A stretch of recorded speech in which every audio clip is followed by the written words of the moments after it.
The morning they traded Birdie Graves for a gambling debt, the sky above Caldwell, Kansas, was the particular shade of pale gray that precedes a storm nobody is ready for. She stood in the dusty street outside the Silver Spur Saloon with a flour sack containing everything. She owned 2 dresses, a hairbrush with 3 missing teeth, and a small tin locket that had belonged to her mother. And she listened to the men argue over her like she was a mare at auction. Her stepfather, Roy Graves, gestured broadly with his hat, his round red face slick with sweat, his words tumbling over one another in the practiced way of a man accustomed to bargaining away things that did not belong to him. The man he owed was called Denton Hale, a lean, sharp-edged figure with pale eyes and a gambler's stillness, and he watched Birdie with a measuring look that made her want to step backward into the earth itself. It was the year 1878, and Caldwell sat at the edge of the Kishom Trail like a rough stone worn smooth by the boots of cattlemen and outlaws and gamblers passing through. The town was loud, dusty, and perpetually half-finished, as if it hadn't decided yet whether it intended to become something decent. Birdie was 22 years old, brown-haired and sharp-eyed, and she had spent the last 4 years enduring Roy Graves with the particular patience of someone who had nowhere else to go. Her mother had died of fever in the spring of 1874, and Roy had kept Birdie on like a household fixture he hadn't gotten around to selling yet. Now apparently he had. "She's a good cook," Roy was saying, his hat working through his hands like worry beads. "Works hard, doesn't complain much. That ought to cover at least half of what I owe you." Denton Hale tilted his head and studied Birdie from beneath the brim of his black hat. "And the other half you'll see by the end of the month. I got a cattle deal coming through, Roy." Hale's voice was flat and final, the way a door sounds when it closes on an empty room. "You've told me about cattle deals before." Birdie set her flour sack down in the dust and looked at both of them with an expression that had gone very still. She had learned over the years that stillness was a kind of armor. Let men think you were calm when really you were calculating. Let them think you were soft when really you were quietly deciding what to do next. What she decided, standing there in the gray morning, was that she would not go with Denton Hale. She would walk north instead, or west, or in any direction that did not lead to those pale eyes. She had 12 cents in her apron pocket and a tin locket, and she would figure the rest out as she went, the way she had always figured things out. She picked up her flour sack, turned on her heel, and started walking. She had made it perhaps 30 feet down the main street when Roy caught her by the arm and hauled her back, his fingers digging hard into her skin, his face no longer apologetic but furious in the way of men whose shame has curdled into anger. "Don't you embarrass me," he hissed against her ear. "Let go of her." The voice came from across the street, unhurried and low, carrying the kind of easy authority that did not need to raise itself to be heard. Birdie looked up.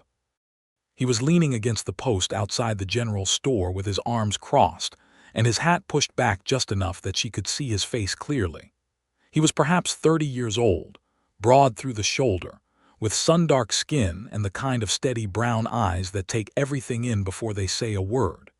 He wore a plain gray shirt and worn leather boots and a gun belt that sat on his hip the way tools sit on a man who actually uses them, not for show. There was a 5-pointed star pinned to his shirt pocket. "Deputy Sheriff." Roy released her arm with the abruptness of a man who has just remembered something inconvenient. He laughed a little, which he always did when he was afraid. "Morning, Deputy. Just a family matter, nothing to concern. I said let go of her." The deputy pushed off the post and walked across the street at the same unhurried pace, his boots raising small puffs of dust with each step. "You all right, ma'am?" Birdie looked at him. She noticed the way he addressed her first, before he addressed the men, and she noted that the way he said "ma'am" was not the careless social habit it was in most men's mouths, but something deliberately courteous, something that acknowledged she was a person present in the scene rather than an object being discussed in it. "I am now," she said.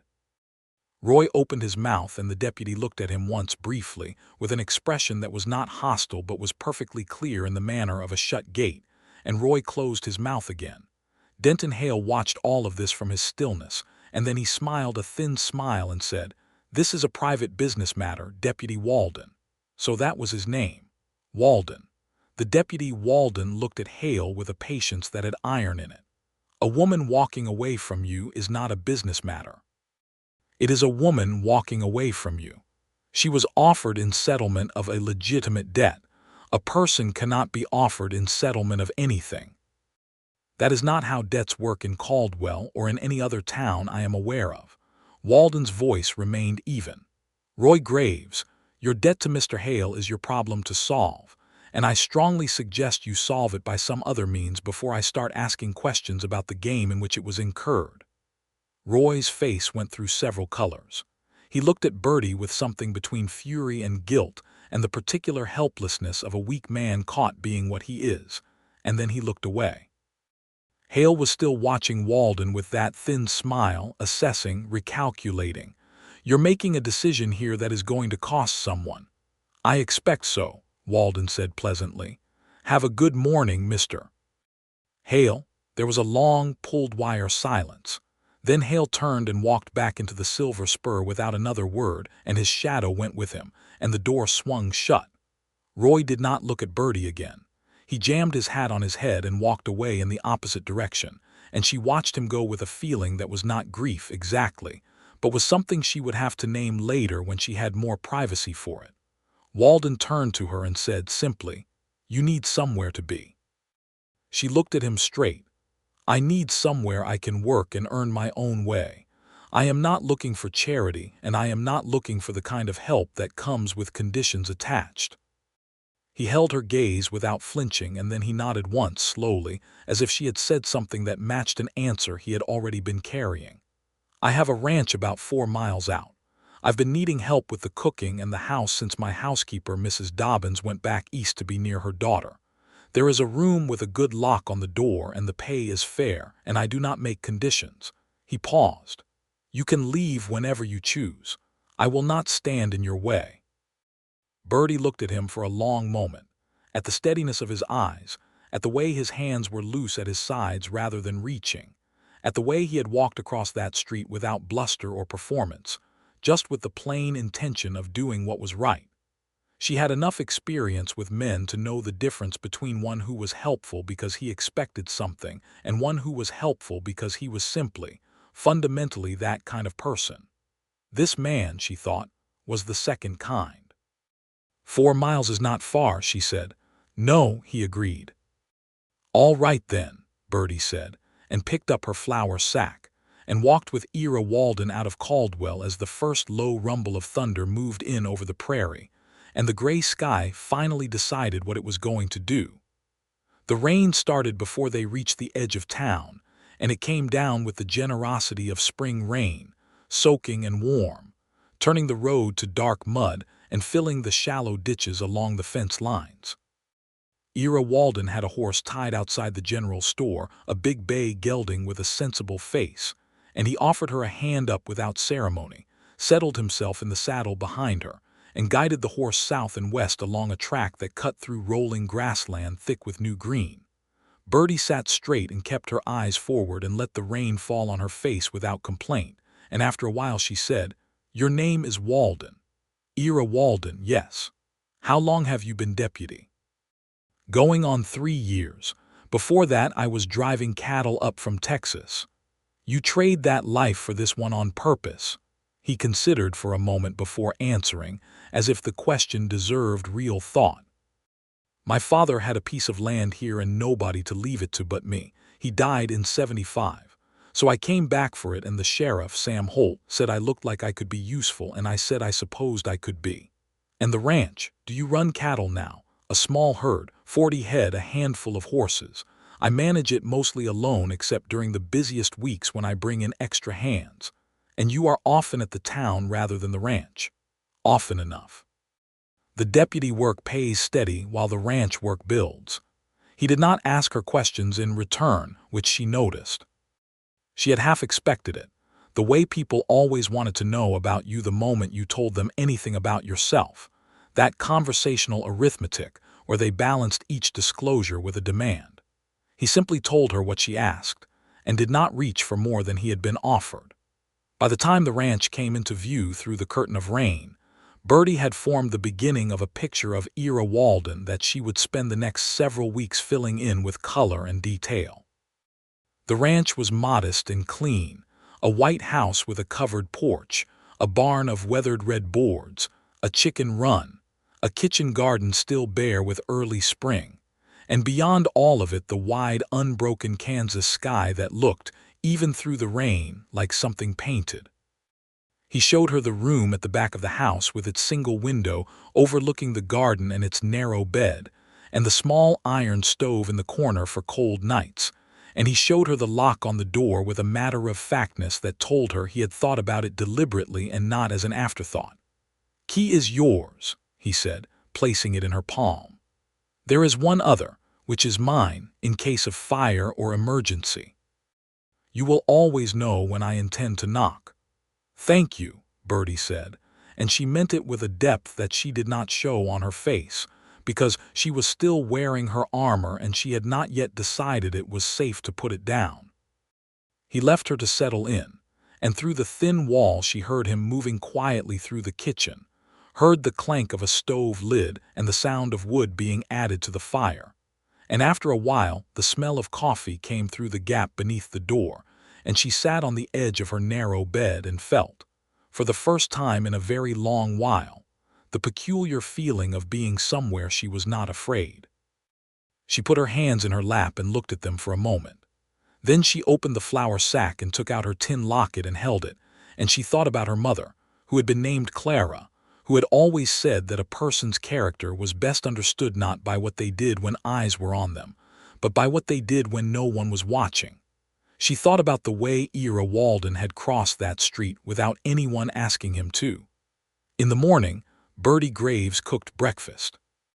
She had taken stock of the kitchen the night before, organized herself the way she always organized an unfamiliar space, from the practical outward, and she had found the kitchen to be adequately stocked and reasonably clean, though clearly maintained by a man who treated it as functional rather than comfortable. She made biscuits from scratch, fried the remaining salt pork, put the coffee on early, and was setting the table when Ira came in from the barn at sunrise with his sleeves already rolled to the elbow and straw in his hair. He stopped in the kitchen doorway and looked at the table and then at her and said, "You didn't have to do this today. I meant to let you settle in first." "I like to work," Birdie said. "It helps me think." He washed his hands at the basin and sat down at the table with the careful manner of a man who has lived alone long enough that a shared meal feels both natural and unusual at the same time. He ate without rushing, and he said the biscuits were the best he'd had since his mother's, which she could tell was not flattery but plain, honest comparison. "What are your duties in town today?" she asked. "Morning rounds and then a meeting with Sheriff Holt about a string of horse thefts on the east side of the county. Should be back before supper time." She nodded. "I'll see about the kitchen garden this afternoon, if that is all right." The beds could do with turning. He looked at her with a small, genuine surprise, as if he had not expected her to take an interest in the place so quickly, or perhaps as if he was simply unused to someone offering to care for things without being asked. "That would be more than all right," he said. He left after breakfast, and Birdie spent the morning putting the house in order with the thorough, unhurried efficiency of someone who has done housework long enough to know the difference between cleaning for someone else's comfort and making a space genuinely livable. She remade the guest room shelves, scrubbed the kitchen floor, and beat the rug on the porch railing until clouds of old dust rose into the clear morning air and dispersed. In the afternoon, she took a spade from the barn and turned the kitchen garden beds, breaking up the hard-packed earth and working in the composted material from the bin along the fence. And while she worked, she thought about Denton Hale's pale eyes and Roy Graves's red, ashamed face, and she felt, with each thrust of the spade into the earth, something old and tight loosening in her. She was not Roy Graves's to trade. She had known this always, in the way women knew things that the world around them pretended otherwise about. She knew it the way she knew her own name, the name she had taken from a mother who had called her Birdie, because she was always trying to get to high places, windowsills and tabletops, and the branches of the big oak behind their first house in Missouri when Birdie was small enough to climb it. She was not a commodity. She was a person with 12 cents and a tin locket and a spade in her hands, and she was standing in the kitchen garden of a man who had asked nothing in return for stopping Roy Graves's hand on her arm, and the sky above her was endless and blue, and the earth under the spade was dark and rich and full of the particular potential of turned soil. She found to her mild surprise that she was crying, not with grief exactly, with something more like relief. The kind of crying that happens when you have been braced for a long time and something finally tells your body it is permitted to let go. She pressed the back of her wrist against her eye and kept working. When Ira came back that evening, he tied his horse at the post and stood for a moment looking at the kitchen garden from the yard, at the neatly turned beds and the cleared paths, and then he looked at her where she stood on the porch washing the dirt from her hands in the basin. And he said, with a quietness that held something that was not quite an ordinary observation, "That garden hasn't looked this way since my mother was alive." He said it without dramatics, just as a plain, true statement, but she could hear in it the particular weight that certain facts carry. She rinsed her hands and reached for the towel and said, "When did she pass?" 11 years ago, he said, coming up the porch steps. Fever took her one summer when I was away on a drive. I was 19. He paused at the door and looked back at the garden once more, and she noticed that his expression was not sad exactly, but was the expression of someone who holds something and accepts that they are holding it. She would have liked that you turned the beds. Birdie folded the towel and hung it on its hook. "I'll plant them next week if you have seeds. There should be a tin in the barn. I haven't looked at it in a while." "I'll find it," she said. They ate supper together at the kitchen table with the lamp lit between them, and she asked him about the horse thefts, and he told her about the East County ranchers and the tracks they'd found. And he listened when she mentioned, in passing, that the fencing along the south pasture had a length of wire that had come loose from the post, and he made note of it the way a man makes note of something he intends to actually do. Which is to say, he wrote it in the small leather notebook he kept in his breast pocket rather than simply nodding. She noticed the notebook. She noticed the way he listened. She noticed that he never once made her feel that her observations were beneath consideration, because she was a woman, which was not nothing in Caldwell in 1878, where the opinions of women were treated with roughly the same weight as weather forecasts, acknowledged briefly, and then largely ignored. She went to bed that night with the key locked in the door and the window open to the spring air, and she lay on her back and listened to the coyotes calling in the distant dark and the low sound of the wind through the new grass. And she thought about gardens, and she thought about a man who had crossed a muddy street without being asked, and she thought that she did not yet know what she was building here in this place, but that it felt, for the first time in a very long while, like it was hers to build. 3 weeks passed with the satisfying rhythm of a working ranch. Birdie settled into the days with a naturalness that surprised her, given how long she had spent enduring rather than living. She cooked and cleaned and worked the kitchen garden, and discovered in Ira's barn a proper seed tin containing packets of beans, squash, onions, and 2 varieties of tomato, and she planted them in the turned beds with a careful attention she had not given to anything in years. She repaired a split in the curtain over the kitchen window with a needle and thread from her flour sack. She found a section of the porch boards that had gone soft with rot and reported it to Ira, who replaced it on his next free afternoon with the methodical competence of a man who has built and repaired things with his own hands long enough that the work is easy but not careless. They were careful with each other in those early weeks, the way people are careful with new things they do not want to break. They said good morning at the kitchen table and good evening at supper, and they talked about practical matters. The ranch, the garden, the weather coming in from the northwest, the business of the county.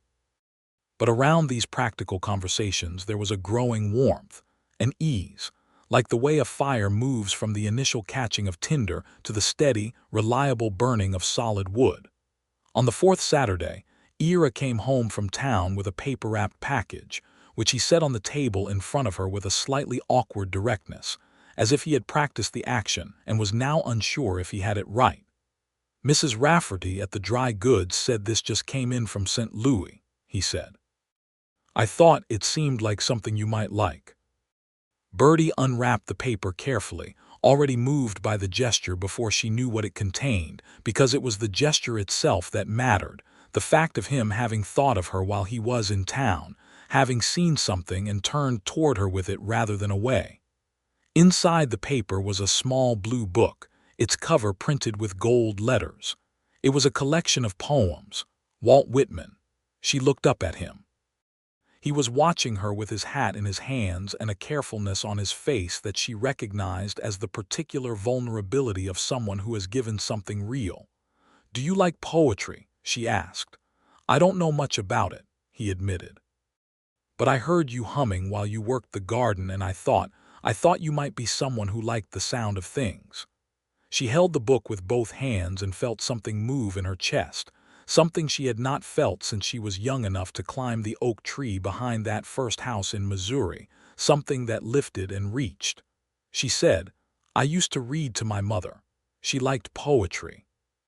He nodded, and the carefulness on his face softened into something quieter and warmer, and he said, "Will you read to me sometime?"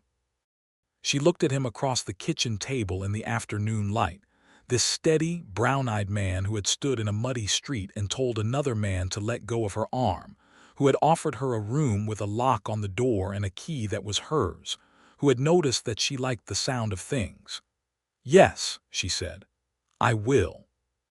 That evening they sat on the porch after supper, Birdie in the rocking chair with the blue book open across her knees, and she read to him from the opening pages as the sun went down over the prairie and turned the sky from gold to pink to a deep, rich violet that seemed almost too beautiful to be accidental. She read slowly, listening to the words as she said them, and he sat on the step with his arms resting on his knees and his eyes on the horizon, and listened in the particular way of someone who is not only hearing the words but letting them land. When she finished the first poem she paused, and he said, without turning his head, "Read another one." She smiled, the full, unguarded kind she had not shown him yet, and turned the page and read another one, and then another, until the light was fully gone and the first stars had appeared above the dark line of the prairie, and the night air had turned just cool enough that it asked for a shawl. She did not have a shawl. He went inside and came back with a blanket, and he draped it over her shoulders with the same natural care with which he did all things, no ceremony about it, just the plain act of looking after. She pulled it around herself and looked up at the stars and felt the warmth of the blanket and heard the coyotes begin again in the distant dark, and thought that this was what it felt like to be cared for without conditions.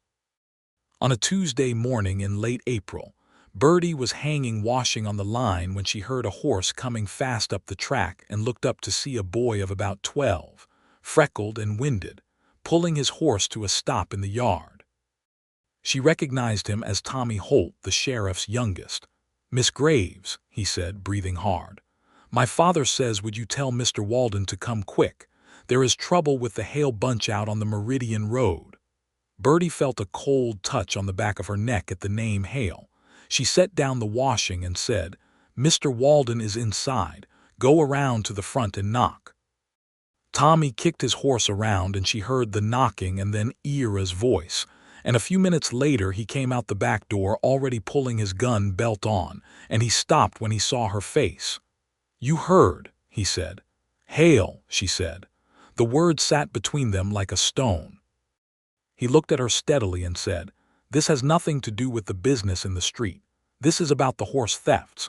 We have been watching Hale's operation for several weeks and it seems like he's making a move today." "I know," she said.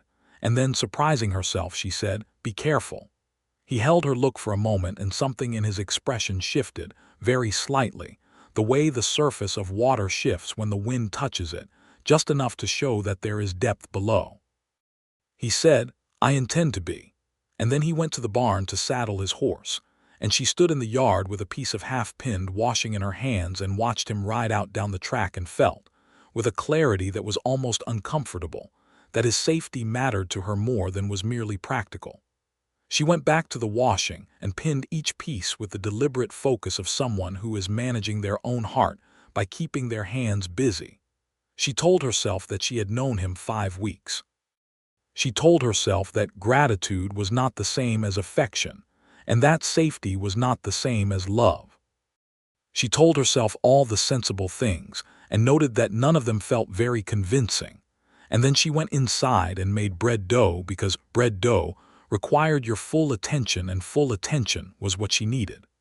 He came home in the late afternoon, unhurt, and he told her over supper that they had caught 2 of Hale's men in the act of running stolen horses across the county line, and that Denton Hale himself had been brought in on conspiracy charges that Sheriff Holt expected to stick. "So he will go to trial," Birdie said. "He will." Ira spread butter on his bread with quiet satisfaction. "He may already be thinking about ways to resolve this quietly, which means making restitution to the ranchers he stole from. Either way, he will not be running his operation from Caldwell for a good while." She thought about Roy Graves and the debt and the flour sack in the middle of the dusty street, and she thought about how much had happened in 5 weeks, and she said, "Will Roy Graves be implicated in any of this?" Roy had nothing to do with the horse thefts. "He is a gambler and a fool, but he is not a thief." Ira looked at her carefully. "He left Caldwell about 2 weeks ago, as far as I can determine, headed south." She nodded. She felt something she could not fully name. It was not relief exactly, because Roy was already nothing to her, had been nothing since he had put his hand on her arm and tried to trade her away like a chit in a card game. But there was something quiet in knowing he was gone from the area, some small easing. She looked at her plate and said, "Good." Ira said, "I am sorry that happened to you. I should have said that before now and more plainly." She looked up at him. He was watching her with the steadiness she had come to rely on, and in it she saw not pity but something that took her seriously, that witnessed what had been done without reducing her to the victim of it. "You stopped it," she said. "I should not have needed to be there to stop it. That is true of a great many things in this world." He held her gaze and said quietly, "It is." She thought again of her mother, and of what her mother had said about character showing itself when no one was watching, and she thought that there were men whose decency was a performance, and men whose decency was simply their nature, and she thought she was now certain which kind Ira Walden was. She thought she might be falling in love with him. The thought arrived not as a surprise, exactly, but as a recognition, the way you recognize a landscape you have dreamed about when you finally see it in waking life. She folded her hands in her lap under the table and said, "Would you like more coffee?" "Yes, please," he said. June arrived and brought with it the long, burning Kansas days and the smell of wild sage and the particular quality of evening light that turned the entire prairie into something that looked like it belonged inside a painting. The kitchen garden was producing well, the squash coming in thick, and the tomatoes beginning to redden on the vine. And Birdie had taken to bringing the first harvest of the morning down to the kitchen and making something new with it each time, adapting what she knew and what she could manage with the spices and dry goods available at the Caldwell General Store. She had also, without meaning to, begun making the ranch house feel like something more than a working man's functional shelter. She had patched the curtains and hemmed new ones from a length of cotton she had bought with the first month's wages Ira had paid her. Real wages, fair wages, that she kept in a small jar on the windowsill of her room, and counted sometimes not for the arithmetic of it, but for the feeling of something being hers, earned and kept. She had found a pair of old photographs in the drawer of Ira's study, his parents, she guessed, by the way his jawline appeared in the man's face, and she had cleaned the frames and set them on the mantelpiece without asking. And when he noticed them one evening, he had gone very still for a moment and then looked at her with something in his face that made her chest ache. "Where did you find those?" he asked. "In the study. I hope that was all right. I thought they deserved to be out." He looked at the photographs for a long time. Then he said, "My father's name was Henry. My mother's name was Pearl." He paused. "She had a kitchen garden very much like the one you've made. Tomatoes and squash and beans." "It seemed right," Birdie said, "for a place like this." He looked at her then with a fullness of expression that he normally kept quiet, and she saw in it everything she had been reading in the smaller moments, the careful morning greetings, the blanket over her shoulders, the blue book of poems, the way he always listened, all of it collected and concentrated in his expression like light through glass. He said, "Birdie," just her name. Just that one word in that quiet, particular voice. She said, "I know," because she did. He crossed the room to her, not quickly, with the same unhurried deliberateness he brought to everything, as if he was certain of where he was going and did not need to rush to prove it. He stopped close enough that she could see the faint lines around his eyes and the way the lamplight caught the angles of his face, and he said, "I want to be honest with you about something." "All right," she said. "When I first brought you here, I told myself I was doing a decent thing for a person who needed it, and that is true. But I also, from the first morning in the kitchen, when you set the table and told me you didn't want charity, I was aware of you in a way that has not stopped." He held her gaze steadily. "I am telling you this because I want you to know the ground you are standing on. You are not obligated to feel the same. You work here and you have every right to continue working here with no change and no expectation from me. But I would rather you know the truth of what I feel than let you wonder about it." Birdie looked at him for a long moment. The lamp between them was steady and warm, and through the window the prairie was dark and enormous and filled with the sound of crickets and the distant low call of a nighthawk. She thought about 12 cents in an apron pocket and a flour sack, and a man she had known for 5 weeks who had showed her nothing but decency and asked for nothing in return. Not her labor first thing in the morning, not her time, not her feelings, had simply made her a room with a lock and a key and let her choose. She said, "I feel the same." She said it plainly, the way she said all the things that mattered, without decoration or apology, and she saw the quiet joy move through his face like the first light of morning moving across open ground. He reached out and touched her face with one hand, his thumb against her cheek gently, asking rather than taking, and she turned into it the way a person turns into warmth. And she thought about that morning in the street in the rain and the way he had said, "Let go of her." And she thought that sometimes a person is pulled toward another person not by a single obvious moment, but by the accumulation of 100 small undeniable truths, and she had reached 100 and gone beyond.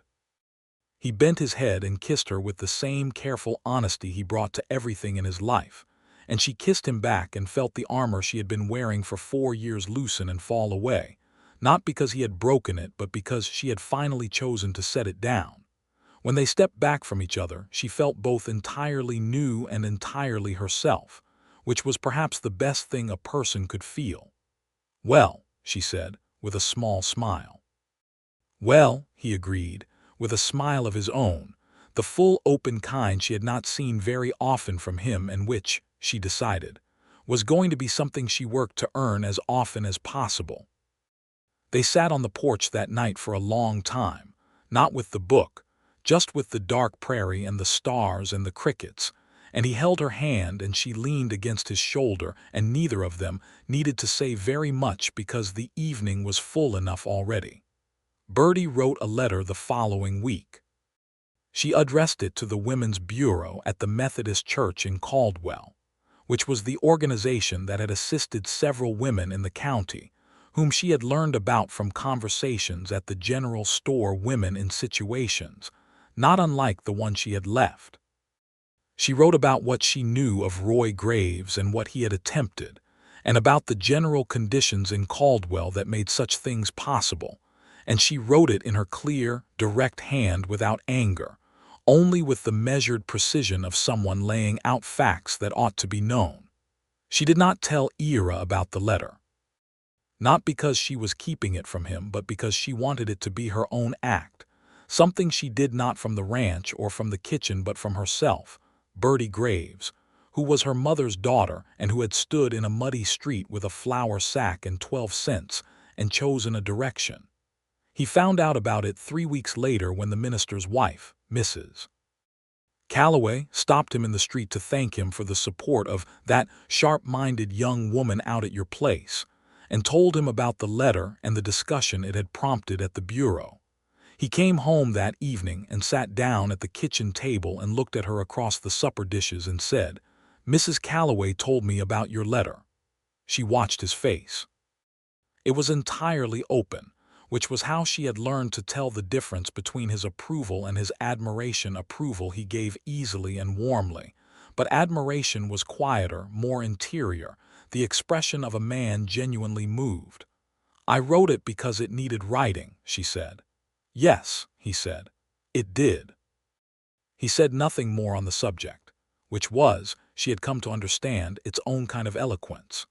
Summer deepened into July, blazing and still, and the work of the ranch continued, and Ira's small herd did well, and the kitchen garden produced more than 2 people could easily eat. So Birdie began trading surplus with the family on the neighboring property, the Darrows, who had 3 children and a farm that was being worked by a husband and wife in equal and exhausted partnership.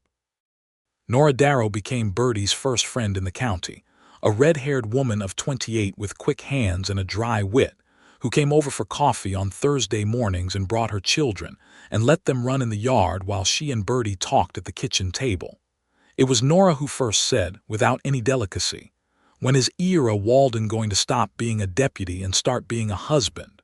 Birdie looked at her over her coffee cup. "You are not subtle."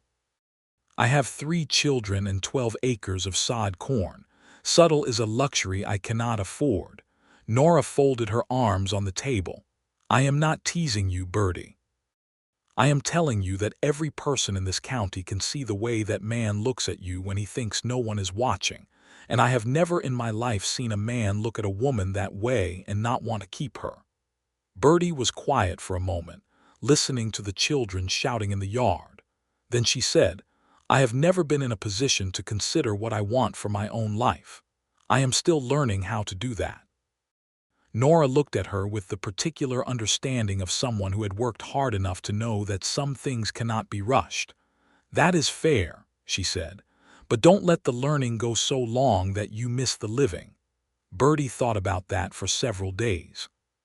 She thought about it while she was weeding the bean rows in the early morning, and while she was pressing bread dough on the floured board, and while she was reading on the porch in the evenings with Ira's quiet company beside her. She thought about what it would mean to choose something not from necessity but from desire. She had been chosen and traded and put in places her whole life by other people's decisions, and the choosing that remained, the choosing that was hers, was the most significant act she had yet to perform. On a Thursday evening in late July, after supper, when the light was the long amber gold of the deep summer evening, and the garden was buzzing with bees moving between the squash blossoms, she sat across from Ira on the porch and she said, "Nora Darrow asked me when you were going to stop being a deputy and start being a husband."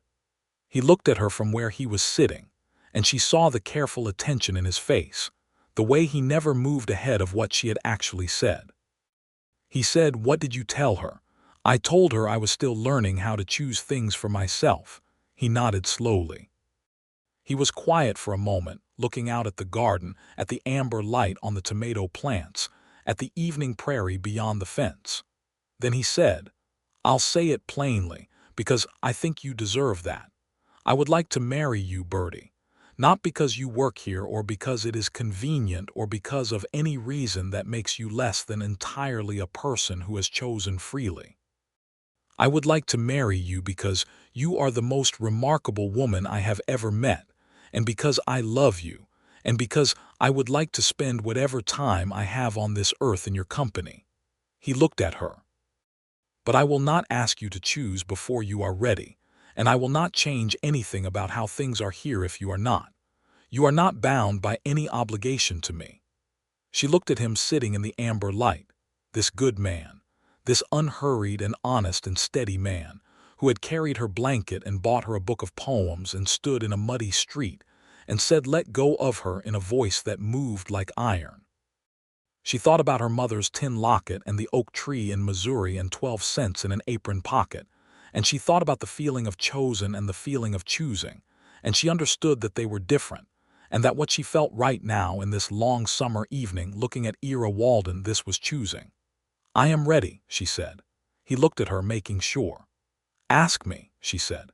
He leaned forward in his chair and took both her hands in his, and he said, "Birdie Graves, will you marry me?" "Yes," she said. "Ira Walden, I will." He brought her hands to his lips and held them there for a long, still moment, and she felt the warmth of it go all the way through her, and the evening sang with bees and crickets, and the long golden light fell over both of them like something meant. They were married in September. Sheriff Sam Holt performed the ceremony on the front porch of the ranch, which Birdie had chosen over the church in Caldwell, because she had decided the porch and the prairie and the sky were the landscape of their actual life, and she wanted to be married in her actual life. Nora Darrow and her husband George stood as witnesses, and Tommy Holt threw rice with an enthusiasm that put most of it in the trees, and Mrs. Calloway from the Methodist Church came and wept quietly at the back in a way she insisted was the weather.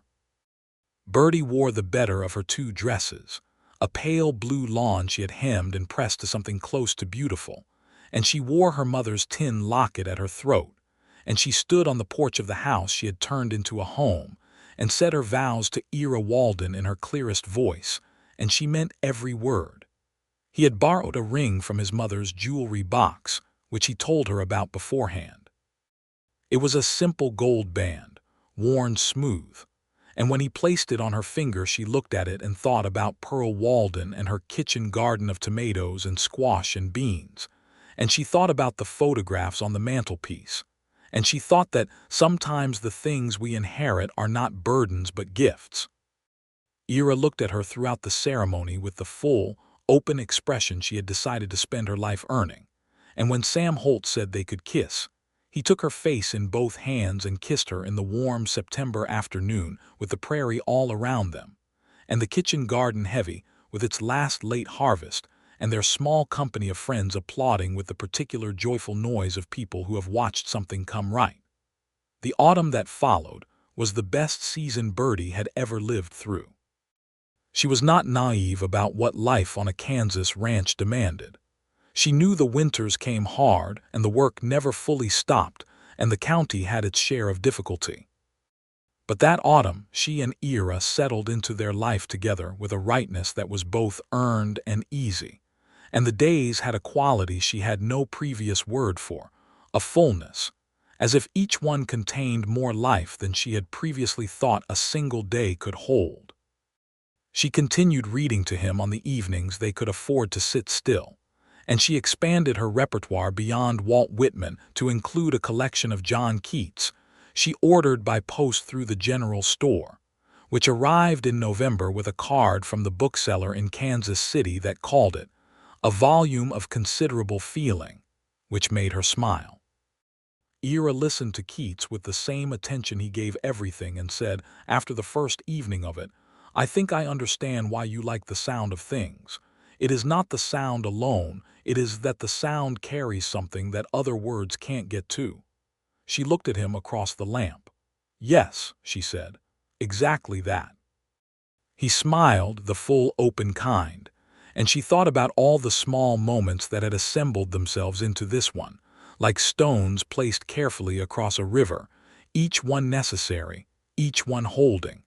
In December, Denton Hale's trial concluded in the county seat at Wichita. He was found guilty on 4 counts of horse theft conspiracy and sentenced to 3 years at the state prison in Lansing. Ira came home with the news on a cold afternoon when the first real snow of the season was falling on the prairie, soft and steady, and told Birdie over the kitchen table. She felt the news settle in her, clean and final.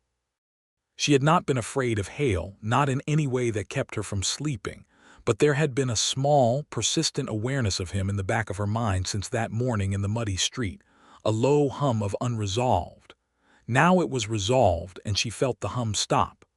"Good," she said, for the second time, and she meant it just as fully as the first. Outside the kitchen window, the snow came down on the kitchen garden, covering the empty winter beds, and she thought about spring and what she would plant, and how the beans had done this year, and whether she ought to try peppers in the south corner where the light was best. She said, "I want to try peppers in the south corner come spring." Ira looked up from his coffee.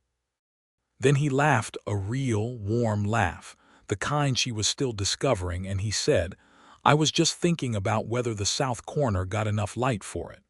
She looked at him across the table and thought, this is what it is. This is what it is to be known. By the time the spring of 1879 arrived, they had established their life together with the solidity of something built well from good material. Ira had begun the process of expanding the herd, taking on a part-time ranch hand named Clem Farris, a quiet older man from Texas who was good with horses and kept to himself, and never once made Birdie feel unwelcome in any part of the enterprise. The deputy work continued through the warm months, though Ira had begun talking, in the evenings, about the point at which the ranch would support them without it. Birdie had expanded her work with the Women's Bureau in Caldwell, attending monthly meetings and writing additional correspondence about conditions in the county that she believed the Bureau ought to address. Mrs. Calloway had taken to calling her the Bureau's sharpest pen, which Nora Darrow said was the highest compliment that particular woman was capable of giving. Birdie accepted it with the directness she brought to all things, not false modesty, not overclaiming, just taking it for what it was and carrying it forward. She was, in the simplest possible terms, happy. She recognized happiness now, not as the absence of difficulty, but as the presence of meaning, of chosen things, of people who knew her and whom she knew. She recognized it, and she did not take it for granted, which was perhaps the most important thing her years with Roy Graves had taught her, this negative lesson that had given her the capacity to appreciate fully what she now had. In the early summer of 1879, she discovered she was expecting a child. She told Ira on a Sunday morning, sitting at the kitchen table with the window open and the smell of the garden coming in, the tomatoes already beginning on the vine, the squash leaves enormous and dark green, the pepper plants she had put in the south corner showing their first tentative buds. She told him plainly, the way she always told him important things, looking at his face to see what was there. What was there was a stillness first, and then a spreading warmth, and then something she would describe later to Nora as the expression of a man who has received news that he did not know he had been waiting for.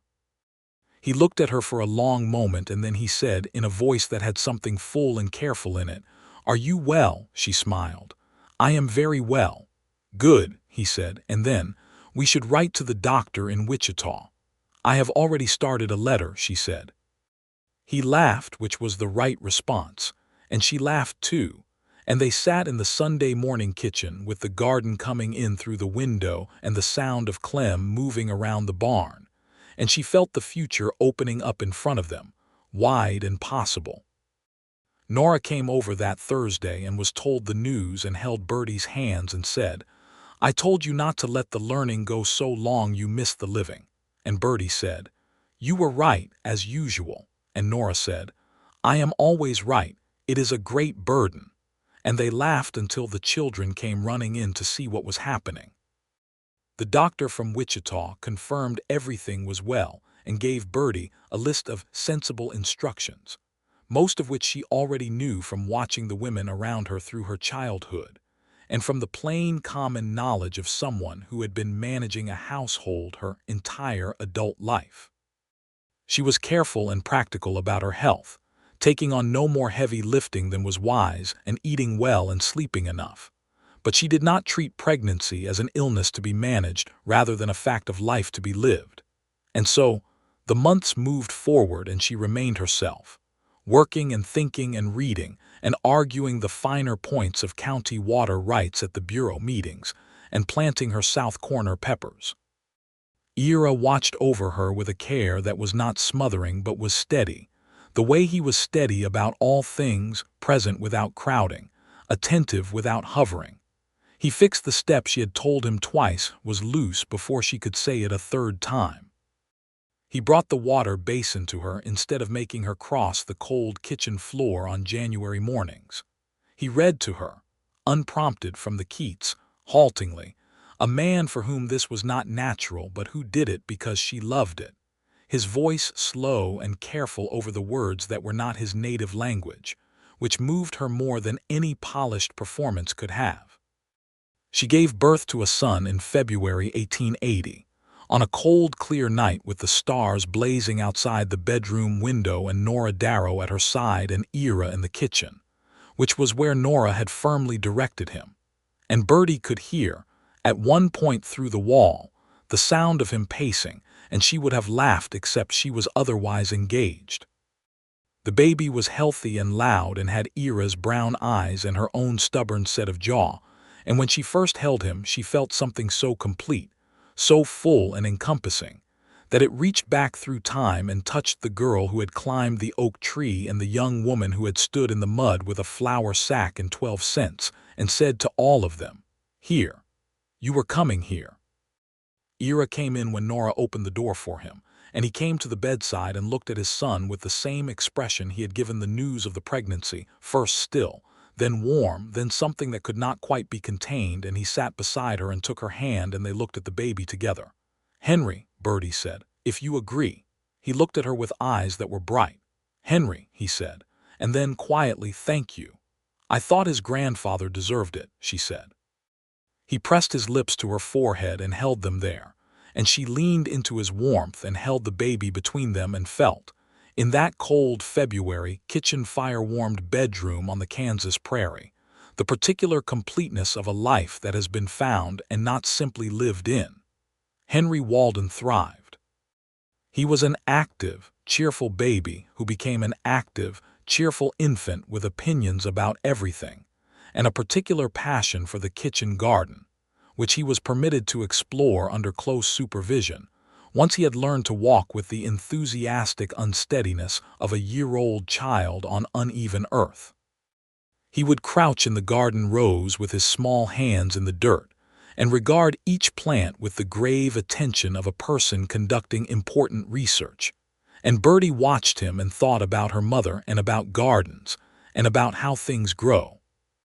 Ira's herd expanded well through 1880 and into 1881.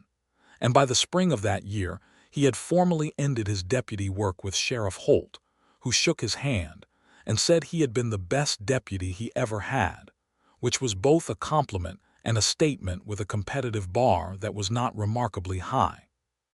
Clem Farris stayed on as full-time ranch hand and a second man, a young fellow named Davis who came up from the nations and knew cattle better than nearly anyone in the county, was brought on for the busiest months. The ranch became what Birdie had understood it could become from the first morning she had stood in the kitchen garden and turned the earth with a spade. It was not grand, it was never going to be the kind of place that was talked about in the county gazette, but it was solid and good, and it worked, the way things work when they are built with care and maintained with honesty. She planted her peppers in the South Corner every year, and they came in beautifully. On a warm evening in the summer of 1881, Birdie and Ira sat on the porch after Henry was asleep, and the prairie was golden in the last light, and she held the blue book in her lap, Walt Whitman, still her favorite, still full of margin notes in her careful hand, and she looked out at the garden and the fence line and the long grass beyond it, and she said, "I have been thinking about something." "Tell me," he said. "I want to teach." There is no school teacher in the county south of Caldwell, and there are 8 families within reasonable distance who have children who are receiving no formal education.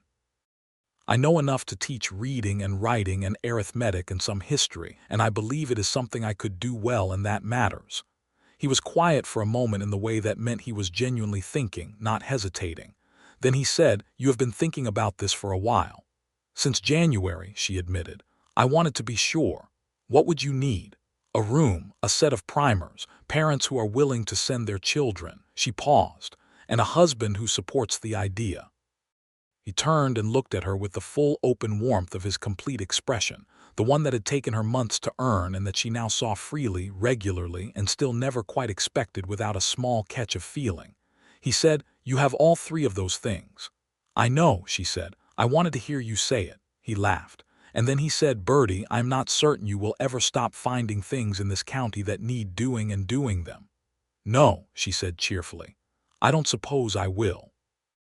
The school began in the autumn of 1881 in the empty room at the back of the Caldwell Women's Bureau building, which Mrs.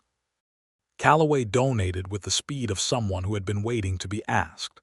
Birdie had 7 students in the first term ranging in age from 6 to 14, the children of ranch families and 2 of Nora Darrow's 3, and she taught them reading and writing and arithmetic with the same directness and clarity she brought to everything.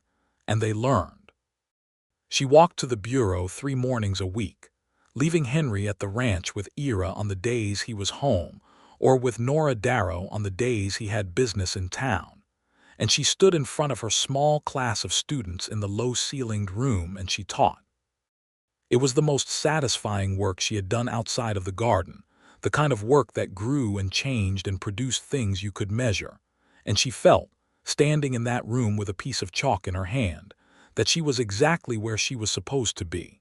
She thought sometimes about Roy Graves, who was by all accounts still somewhere in the South, drifting from town to town with his gambler's habits and his weak heart. She did not wish him ill. She had decided, somewhere in the middle of that first good winter on the ranch, that wishing ill on Roy Graves was a use of energy that she was not willing to spend, and that the better use of it was forward, always forward, toward the things she was building. She thought about Denton Hale, serving his 3 years in Lansing, and she thought that justice was imperfect but it was not absent, and that was something. She thought about herself standing in the muddy street with a flour sack and 12 cents, and the particular silence of a woman who has decided to walk in a direction without knowing where it ends, and she thought, "I found it. I found where it ends." In the late spring of 1882, Birdie discovered she was expecting again. She told Ira in the garden this time, because it seemed right, standing among the new spring growth with her hands earthy from weeding and Henry running between the rows. And Ira received the news with the same warm stillness as the first time and asked her first if she was well, and she told him she was very well. She told Nora on Thursday and Nora said, "Another," and then sat down with a cup of coffee and said, "Henry will be furious."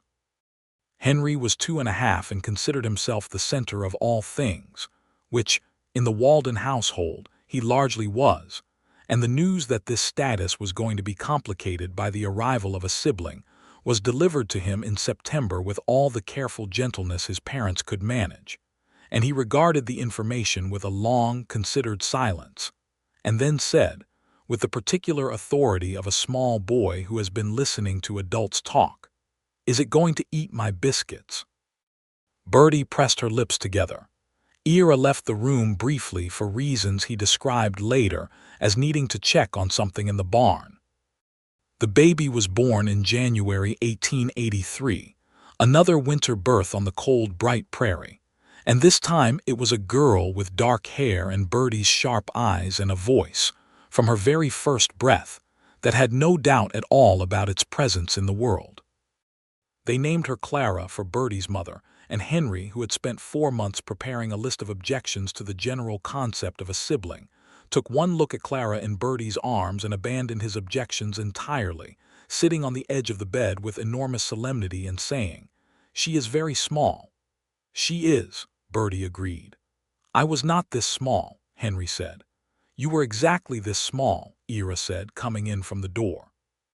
Henry looked skeptical in the manner of someone who is going to require further evidence, but he touched Clara's hand with one careful finger, and Clara's hand closed around it with the instinctive grip of the newborn, and Henry looked up at his mother with an expression of such complete and unguarded wonder that Birdie felt tears on her face before she knew she was crying.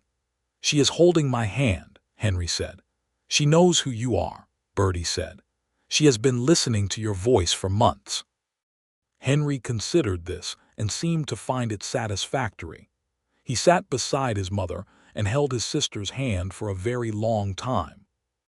Ira came to the bedside and sat and took Birdie's hand in turn, and she looked at this family that had been assembled from a muddy street in a flour sack and a man who had crossed the road without being asked, and she felt the fullness of it in every part of herself.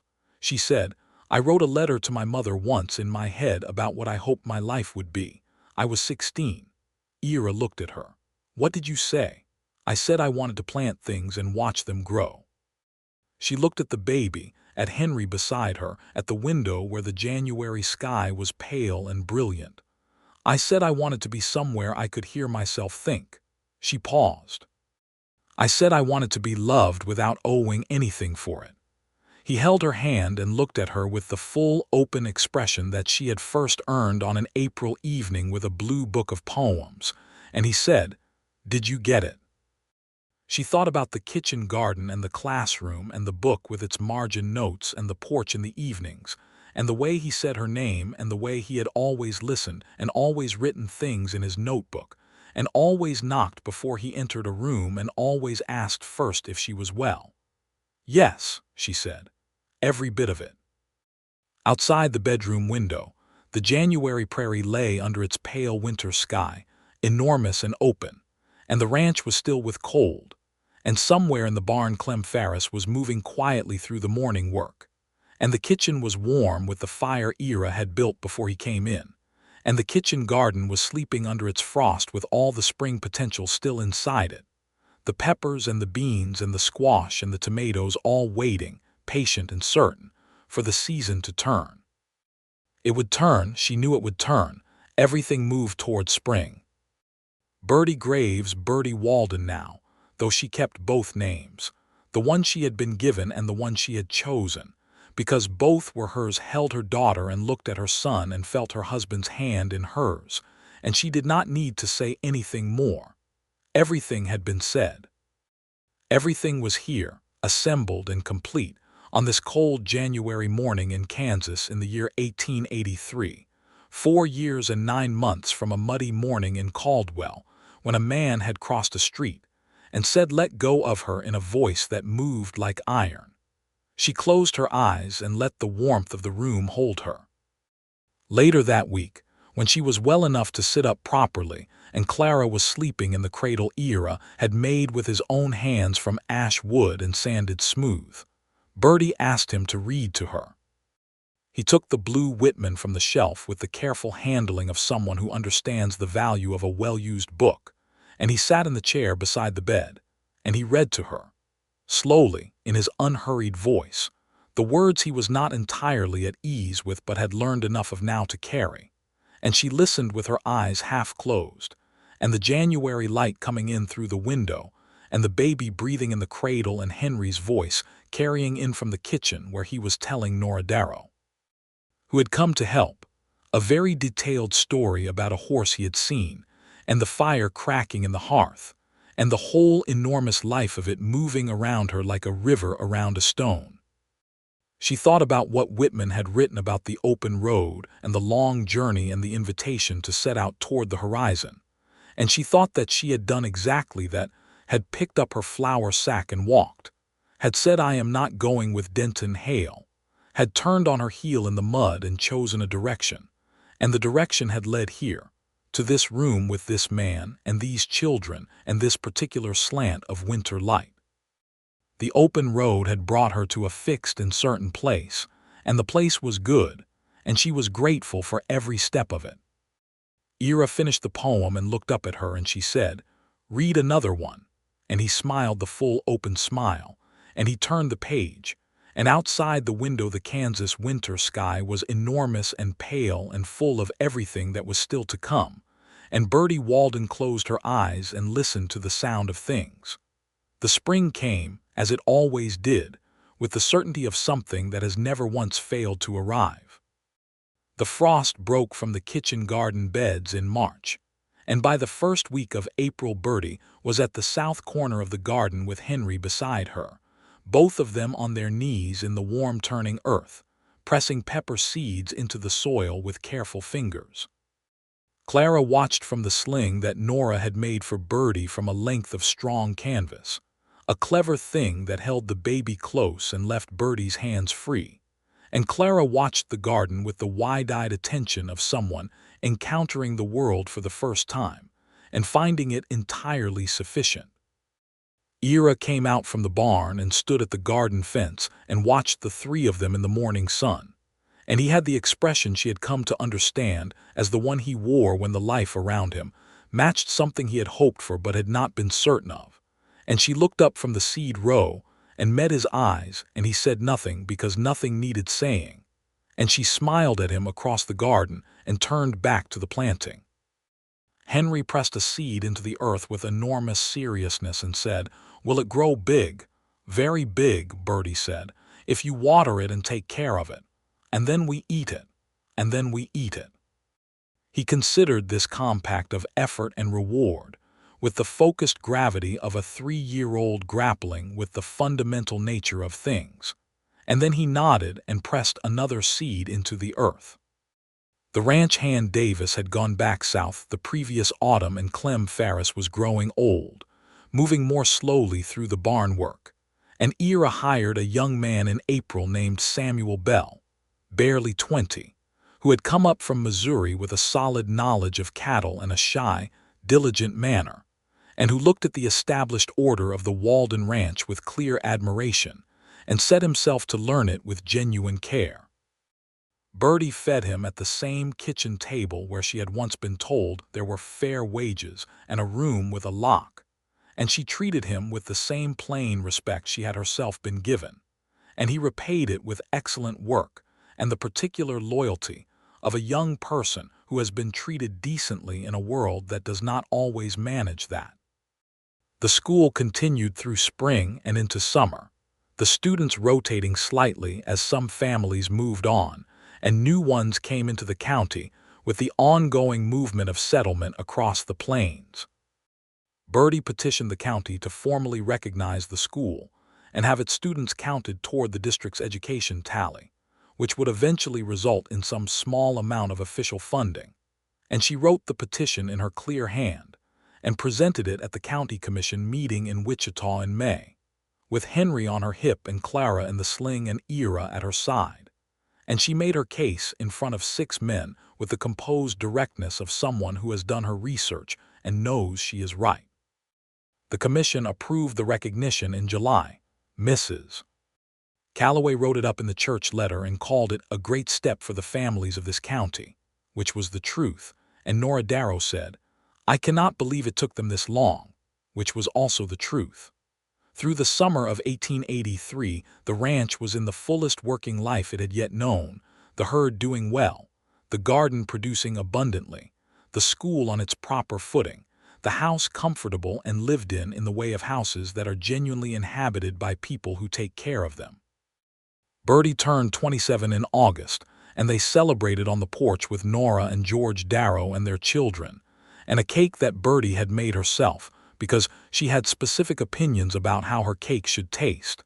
And Ira gave her a new book, this time a volume of Emily Dickinson, which she had mentioned once in passing and which he had ordered 6 weeks before, and managed to keep out of sight until the day with a patience that impressed her.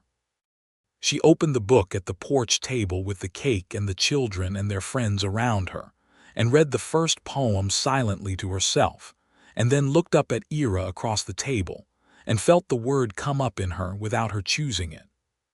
Home, this was what home felt like, not the house though the house was part of it, not the garden though the garden was part of it, not any single thing but the accumulation of things chosen, built, tended, grown. The man who had knocked before entering and asked first if she was well, the key that had been hers from the first day, the children learning the names of things, the seed in the dark earth knowing what it was going to be.